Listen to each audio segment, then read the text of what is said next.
আসসালামু আলাইকুম।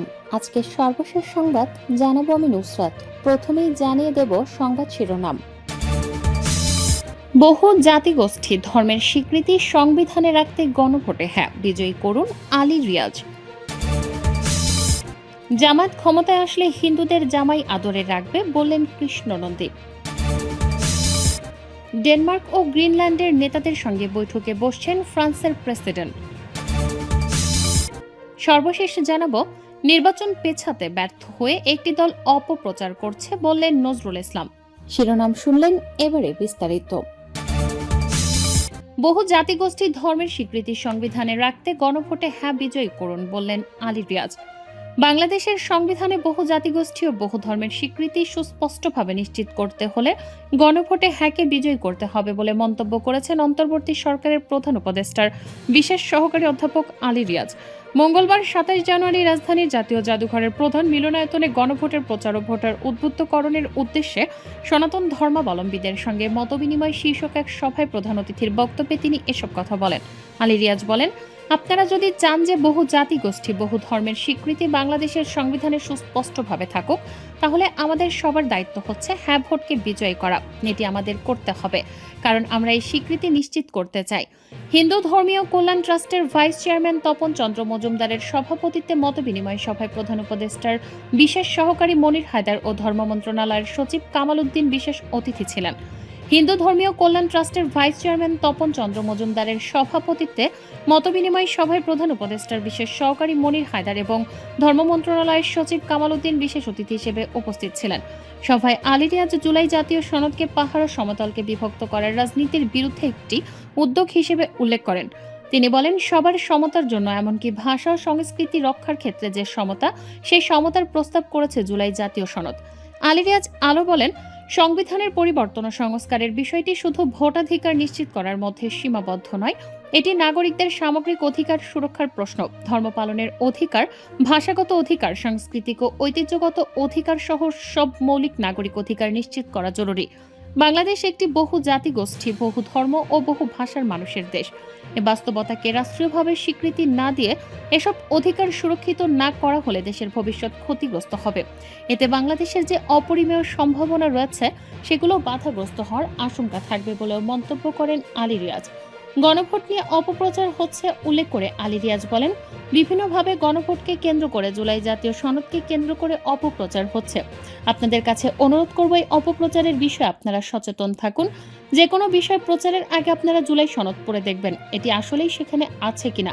সবাইকে গণভোটে হ্যাঁ ভোট দেওয়ার আহ্বান জানিয়ে আলী রিয়াজ বলেন, নাগরিক হিসেবে প্রত্যেক মানুষের যেসব অধিকার, সেসব যেন ধর্ম ও বর্ণের নামে কোনো সরকারের পক্ষে বঞ্চিত করা সম্ভব না হয়। সে কারণে সংবিধানে সুস্পষ্টভাবে এটি যুক্ত করার কথা রাজনৈতিক দলগুলোর কাছে প্রস্তাব করা হয়েছে। প্রায় প্রতিটি রাজনৈতিক দল এ বিষয়ে একমত হয়েছে। তারা সংবিধানে এটি সুস্পষ্টভাবে উল্লেখ করবে। এটি তখনই হবে যখন গণভোটে হ্যাঁ বিজয়ী হবে। আলী রিয়াজ বলেন, ধর্মীয় স্বাধীনতা ও সম্প্রীতি নিশ্চিত করার সবচেয়ে সহজ উপায় জুলাই জাতীয় সনদকে গণভোটে বিজয়ী করা। এটা রাজনৈতিক দলগুলোর সংবিধানে অন্তর্ভুক্ত করতে বাধ্য থাকবে। আপনারা এটি সবাইকে বোঝানোর চেষ্টা করুন। জামায়াত ক্ষমতায় আসলে হিন্দুদের জামাই আদরে রাখবে বললেন কৃষ্ণ নন্দী।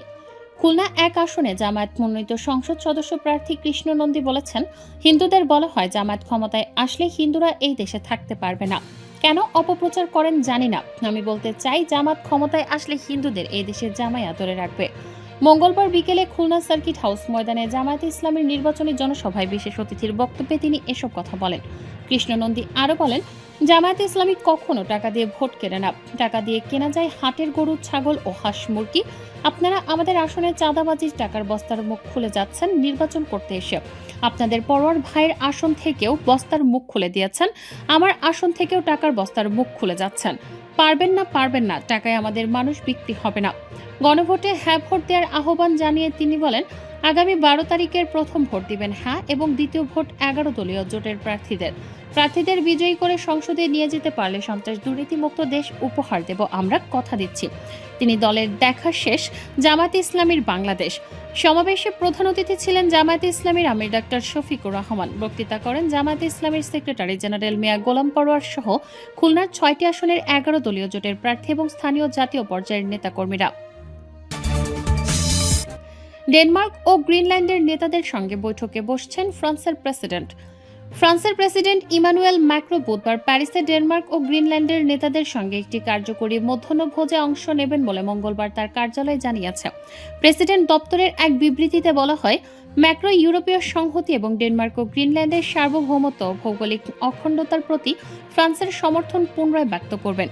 এই বৈঠক এমন এক সময় অনুষ্ঠিত হচ্ছে যখন কয়েকদিন আগে যুক্তরাষ্ট্রের প্রেসিডেন্ট ডোনাল্ড ট্রাম্প খনিজ সম্পদ সমৃদ্ধ আর্কটিক দ্বীপ গ্রিনল্যান্ড দখলের হুমকি থেকে সরে আসেন। গ্রিনল্যান্ড ডেনমার্কের একটি স্বায়ত্তশাসিত অঞ্চল। ম্যাক্রোর কার্যালয় জানায়, বৈঠকে আর্কটিক অঞ্চলের নিরাপত্তা পরিস্থিতি এবং গ্রিনল্যান্ডের অর্থনৈতিক ও সামাজিক উন্নয়ন নিয়ে আলোচনা হবে, যা ফ্রান্স ও ইউরোপীয় ইউনিয়ন সমর্থন দিতে প্রস্তুত। রাশিয়ার হুমকি এবং গ্রিনল্যান্ড নিয়ে যুক্তরাষ্ট্রের উচ্চাকাঙ্ক্ষার প্রেক্ষাপটে ডেনমার্কের প্রধানমন্ত্রী মেটে ফ্রেডেরিকেসন এবং গ্রিনল্যান্ডের নেতা ইয়েন্স ফ্রেডেরিক নিলসন চলতি সপ্তাহে ইউরোপীয় মিত্রদের সঙ্গে ধারাবাহিক আলোচনা করছেন। এর অংশ হিসেবে তারা হামবুর্গ ও বার্লিনে বৈঠকের পর বুধবার প্যারিস সফরে যাচ্ছেন। চলতি মাসের শুরুতে ট্রাম্প গ্রিনল্যান্ড দখলের হুমকি দেন এবং তার বিরোধিতা করলে ফ্রান্স, জার্মানি ও ব্রিটেন সহ ইউরোপীয় দেশগুলোর ওপর শুল্ক আরোপের কথা বলেন। তবে গত সপ্তাহে ন্যাটোর মহাসচিব মার্ক রুটের সঙ্গে বৈঠকের পর ট্রাম্প গ্রিনল্যান্ড দখলের হুমকি থেকে সরে আসেন। ট্রাম্প ও রুটে যুক্তরাষ্ট্রের প্রেসিডেন্ট, যাকে একটি ফ্রেমওয়ার্ক হিসেবে উল্লেখ করেছেন, সে বিষয়ে একমত হন, যদিও এর বিস্তারিত প্রকাশ করা হয়নি। ডেনমার্কের প্রতি ইউরোপীয় সংহতির ক্ষেত্রে ফ্রান্স নিজেকে অগ্রভাগে স্থাপন করেছে এবং আগামী মাসে গ্রিনল্যান্ডের রাজধানী নুক এ একটি কনসুলেট খোলার পরিকল্পনা করছে। নির্বাচন পেছাতে ব্যর্থ হয়ে একটি দল অপপ্রচার করছে বললেন নজরুল ইসলাম। নির্বাচন পেছাতে ব্যর্থ হয়ে একটি রাজনৈতিক দল এখন অপপ্রচার করছে বলে অভিযোগ করেছেন বিএনপির স্থায়ী কমিটির সদস্য নজরুল ইসলাম খান। মঙ্গলবার ২৭শে জানুয়ারি রাজধানীতে এক অনুষ্ঠানে তিনি এসব অভিযোগ করেন। নজরুল ইসলাম খান বলেন, জনগণ বিএনপির ওপর আস্থা রাখার সিদ্ধান্ত নিয়েছে। তারেক রহমানের সমাবেশে লাখ লাখ মানুষ উপস্থিত হচ্ছে। যারা নির্বাচন পিছিয়ে দিতে ব্যর্থ হয়েছে তারাই অপপ্রচার করছে। জান্নাতের টিকিট বিক্রি নয়, শুধু আল্লাহর ইবাদতের মাধ্যমে তার সন্তুষ্টি পাওয়া যায়। একটি রাজনৈতিক দল বটবাহিনী তৈরি করেছে তারেক রহমান ও বিএনপি নেতাদের চরিত্র হনন ও বিকৃত করার জন্য।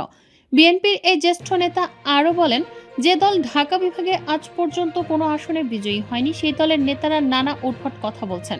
ইসলামী দল দাবি করলেও তারা ইসলামের শিক্ষা ভুলে গিয়ে অহংকার করছে, আর এ কারণেই তাদের পতন হবে।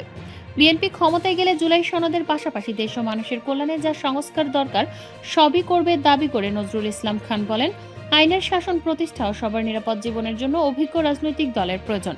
ধ্বংসস্তূপ থেকে দেশকে পুনর্গঠনের জন্য বিএনপির মতো দেশ পরিচালনায় অভিজ্ঞ দলের ক্ষমতায় আসা প্রয়োজন।